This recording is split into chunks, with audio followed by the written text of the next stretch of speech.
Σήμερα στην κουζίνα της Busy Cook φτιάχνουμε τι άλλο από μαμαδίστικα μπιφτέκια στο φούρνο με πατάτες, αλλά λίγο διαφορετικά.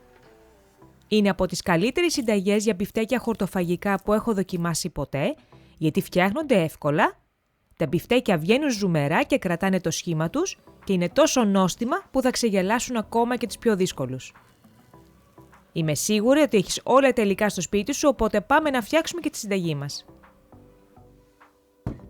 Όπως κάθε φορά όταν θέλω να αντικαταστήσω το κρέας, χρησιμοποιώ όσπρια και έτσι και σήμερα αποφάσισα να τα κάνω με φακές, που είναι πλούσιες σε σίδηρο, φυτικές ίνες και είναι μια πολύ καλή πηγή πρωτεΐνης. Με τη συνταγή αυτή βγαίνουν περίπου 8 με 9 μπιφτέκια, οπότε βάζω ένα φλιτζάνι ομές φακές σε μια κατσαρόλα να βράσουν, μαζί με μισό λίτρο νερό, για περίπου 15 λεπτά, που βέβαια αυτό εξαρτάται και από την ποικιλία της φακής. Όλα τα υλικά και οι ποσότητες βρίσκονται αναλυτικά στην περιγραφή κάτω από το βίντεο. Όσο βράζουν οι φακές, συνεχίζω με τα υπόλοιπα υλικά μου.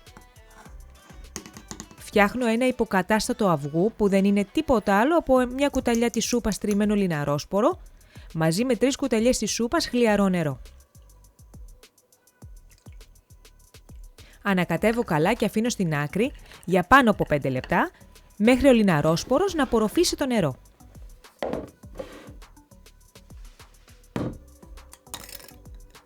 Στη συνέχεια σε ένα μπλέντερ ή πολυκόφτη θα ρίξουμε 2,5 φλιτζάνια βρώμης που είναι απαραίτητη για να απορροφήσει τα περισσότερα υγρά από τις φακές. Και θα τη χτυπήσουμε μέχρι να γίνει αλεύρι. Και κάπου εδώ να σου θυμίσω να κάνεις και μια εγγραφή στο κανάλι μου αν ψάχνεις για υγιεινές συνταγές και μοιράσου αυτή τη συνταγή με τους φίλους σου. Τώρα προσθέτουμε σιγά σιγά και όλα τα υπόλοιπα υλικά της συνταγής μας. Αφού ξεφλουδίσουμε ένα κρεμμύδι, το κόβουμε σε χοντρά κομμάτια και το ρίχνουμε στο πολυμηχάνημα μαζί με τη βρώμη.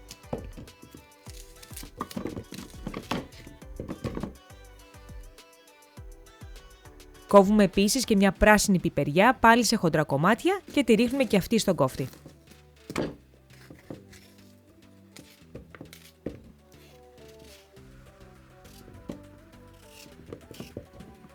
Ξύνουμε και τη φλούδα από ένα ακέρωτο λεμόνι, ρίχνουμε το λιναρόσπορο που έχει πια δέσει, μια κουταλιά της σούπας ξύδι, 3 κουταλιές της σούπας ελαιόλαδο,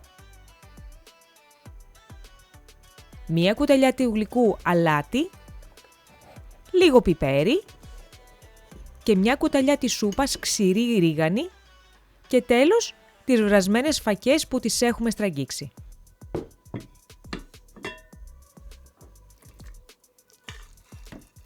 Για να βγουν τα μπιφτέκια ζουμερά προσθέτουμε και μία φέτα ψωμί τριμμένο, κλείνουμε το καπάκι και χτυπάμε μέχρι όλα τα υλικά να ενωθούν και να δημιουργήσουν ένα μείγμα σαν κιμά. Επειδή εγώ το ξέχασα πιο πριν, προσθέτουμε και λίγο μαϊντανό, περίπου 2 κουταλιές της σούπας. Εγώ όπως βλέπεις, για να διατηρείται τον έχω στην κατάψυξη ψιλοκομμένο. Το μείγμα χρειάζεται να μείνει για λίγη ώρα στο ψυγείο να ενωθούν οι γεύσεις και τα αρώματα και να απορροφήσουν τα υγρά. Όση ώρα περιμένουμε, φτιάχνουμε και τις πατάτες, που θα χρειαστούν λίγη παραπάνω ώρα μαγείρεμα από τα μπιφτέκια μας.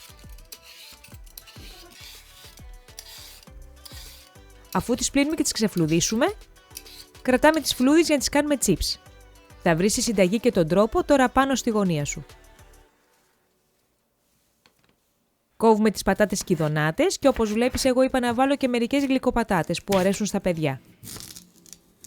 Τις ρίχνουμε σε ταψί και φτιάχνουμε και μία σως για το μαγείρεμα.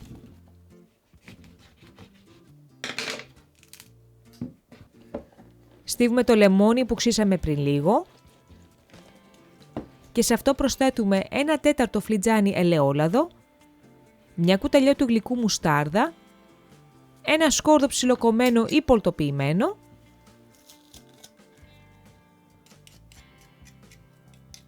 μια κουταλιά του γλυκού αλάτι, μια κουταλιά του γλυκού ή λιγότερο ανάλογα με τα γούστα πιπέρι, μια κουταλιά της σούπας ρίγανη και ανακατεύουμε καλά ώστε να ενωθεί το λάδι με τα υπόλοιπα υλικά. Το ρίχνουμε πάνω στις πατάτες μαζί με μισό φλιτζάνι νερό. Ανακατεύουμε ώστε όλες οι πατάτες να βυθιστούν στο νερό και βάζουμε μετά σε φούρνο στους 200 βαθμούς Κελσίου για περίπου 20 με 30 λεπτά. Οι πατάτες θα κρατάνε ακόμα λίγο, αλλά πρέπει να βάλουμε και τα μπιφτέκια μας. Το μείγμα όταν τα βγάλουμε από το ψυγείο θα είναι σφιχτό και θα μπορέσουμε να πλάσουμε μπιφτέκια χωρίς να διαλύονται.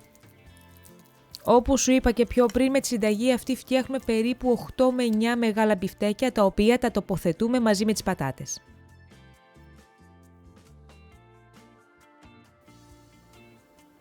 Ρίχνουμε και λίγο ελαιόλαδο για να γίνουν πιο τραγανιστά από έξω και συνεχίζουμε το ψήσιμο για ακόμα 30 λεπτά. Το φαγητό μας είναι έτοιμο να το σερβίρουμε όσο είναι ακόμα ζεστό και είμαι σίγουρη ότι όταν δοκιμάσεις την πρώτη μπουκιά θα με ευχαριστείς.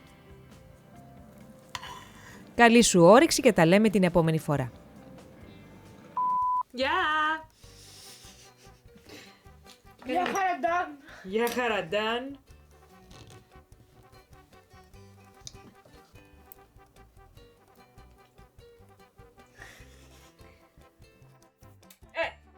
Όχι ρε!